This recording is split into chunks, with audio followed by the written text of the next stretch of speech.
Hey, what's going on, you guys? I thought I'd make this quick video to illustrate to those who are in the business of inspiring people, or maybe in your circle, you're wondering why is it so difficult for the people in your inner circle or the people that you deal with on a daily basis. Maybe you own a business that requires you to lead others, and you're trying to figure out why you're not getting the most production out of the people that you have in your organization. Or it could just be, again, maybe you just have a circle of friends or family or influence, and you're just trying to, maybe it wraps your mind why certain people are ready to move and take action and really make life changing decisions, and other people are not. And it goes back to this chart. This was introduced to me by one of my financial coaches many years ago, and I thought it was something I would share with you guys just today. And I ask that you share it with anyone that you think might be hitting a level in their business of some sort.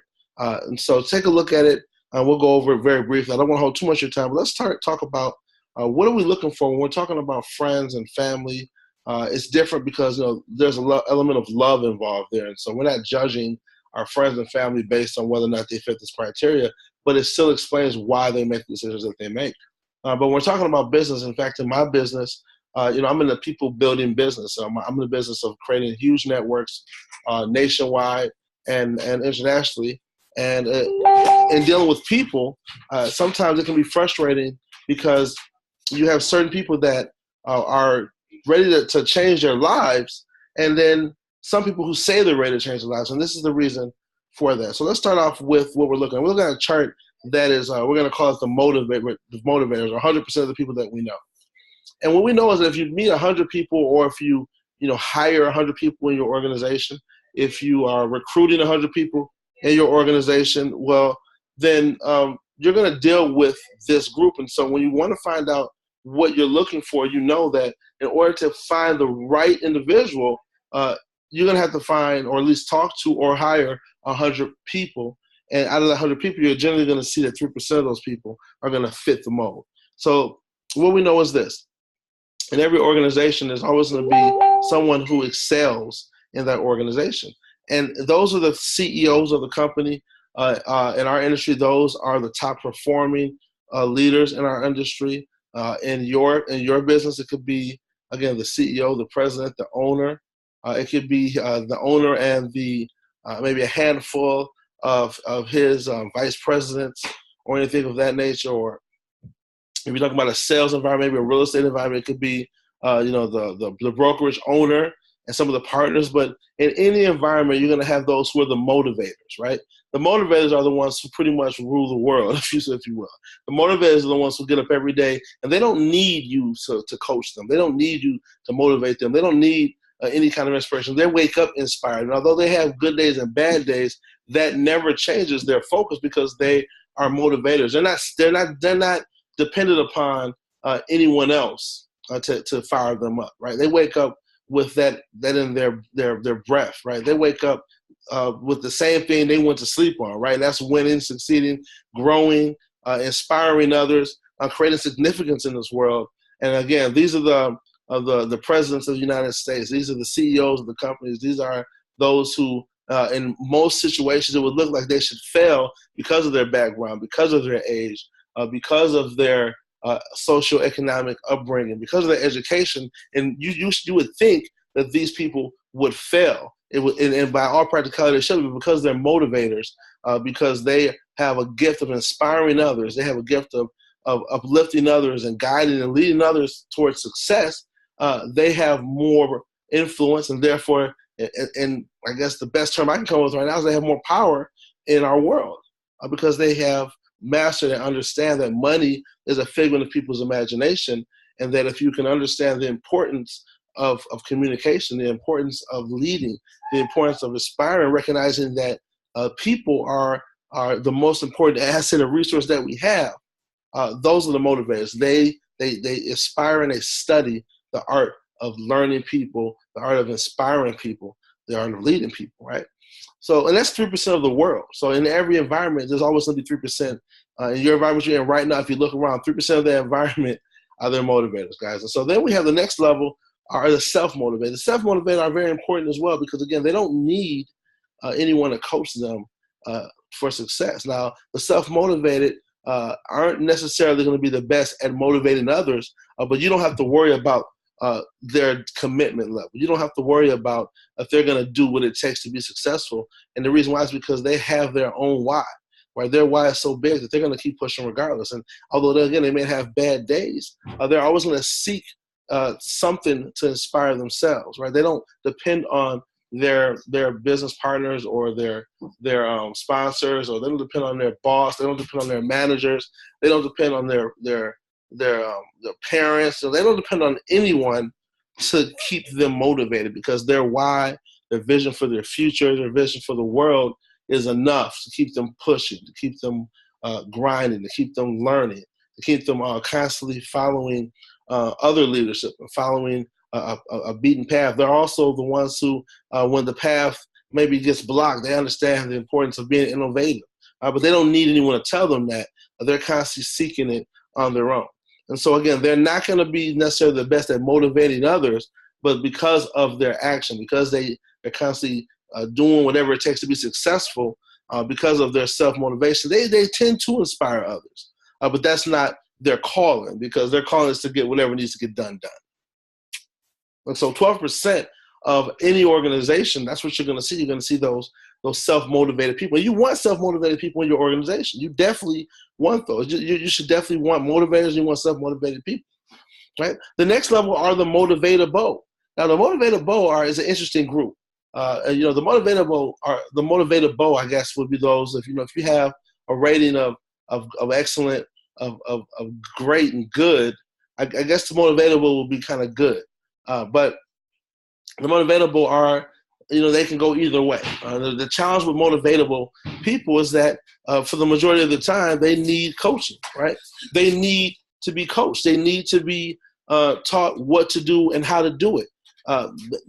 When they have bad days, they're going to depend on someone to push them. They're going to depend on someone to inspire them. They're going to look for some type of inspiration because they don't necessarily have much inspiration within themselves. And although they might have a why, they haven't truly identified that why enough that has actually pushed them to the level of being self-motivated.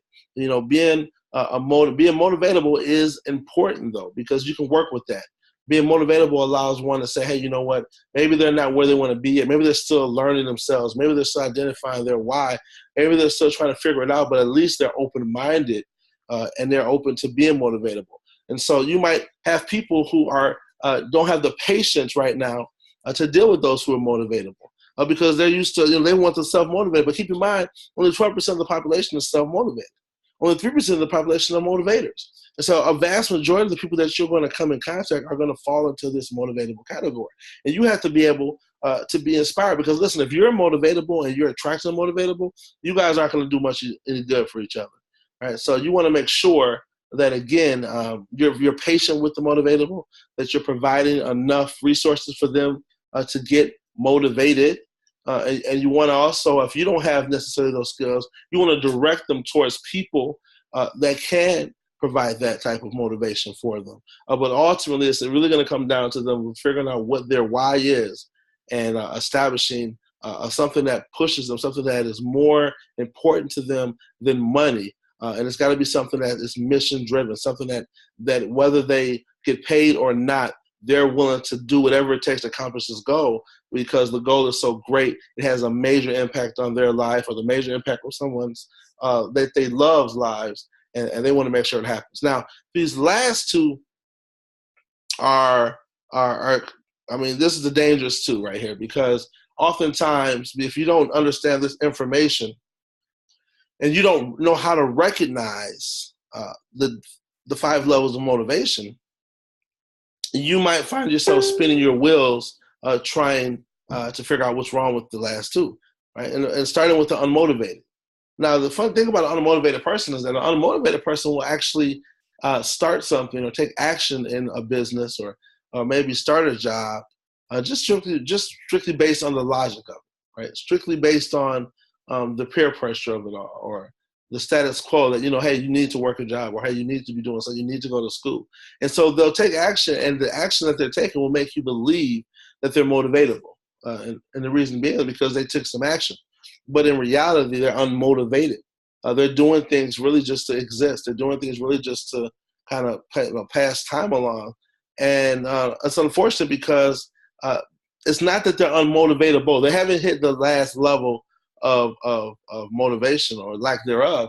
They still have it within them to be motivated. It's just that they're not motivated at the moment. And so those are the kind of individuals you're going to really have to, now again, you want to be cautious because you don't have a whole lot of time necessarily to spark that type of motivation in someone, especially if you're constantly moving forward, if you're a leader and you're building an incredible business, or you're building an incredible ministry, you're building incredible, you have something that is passionate about yourself, and you just don't have the time to really focus on one person. You don't want to find yourself investing too much energy on someone who's unmotivated, really. And I mean, you just really, again, you want to give them information, let them make a decision, let life continue to happen for them, and see where it directs them. You want to direct them to leaders, direct them to the information, direct them to their purpose in life, find out what motivates them. But at the end of the day, there's really not going to be a whole lot you can do. The good news with an unmotivated person is somebody can be unmotivated for months or years, and then something can happen, and they become motivated, and they can actually plateau and grow to be motivatable. And to become self-motivated, even a motivator, depending on life's circumstances, okay? Now, the last person you have is the unmotivatable. And unfortunately, guys, there's absolutely nothing you can do with the unmotivatable. The unmotivatable people exist in every spectrum of life. You know, we've all had friends who are unmotivated. We've had significant others who are unmotivatable. We've had employees or coworkers who are unmotivatable. We've had business partners who are unmotivatable, and there's really nothing you can do about that. Unfortunately, sometimes emotions can kick in, and you'll find yourself wanting more for that individual than they want for themselves, and that can be challenging. That can be frustrating. That can be time-consuming as well. You don't want to find yourself in that position necessarily pushing people that don't want to be pushed. You don't want to be putting resources and time and energy to someone who doesn't want more for themselves. And so those people, you're going to just have to, unfortunately, you got to move on. And in so many cases in your organization, you're going to have people, again, that are going to get started because it looked like the right thing to do. They were excited for the moment, not necessarily motivated, but excited, and they decide to get started, but they're unmotivatable. There's nothing that can happen. These are the people that generally get started and then don't do anything. And you're trying to figure out what happened. Did you just donate money towards organizations? Did you just donate money to start a business? Did you just decide to start working here for just to have friends? Did you decide to start school, or it's just because it sounded like the right thing to do, but you're not going to do any work, you're not going to go to class? Did you just decide to join the team, but you're not going to come to practice? You don't see any reason to do that. And so you just want to make sure that you are focused on the top three guys. You want to focus on always seeking out the motivators, the self-motivated, and the motivatable.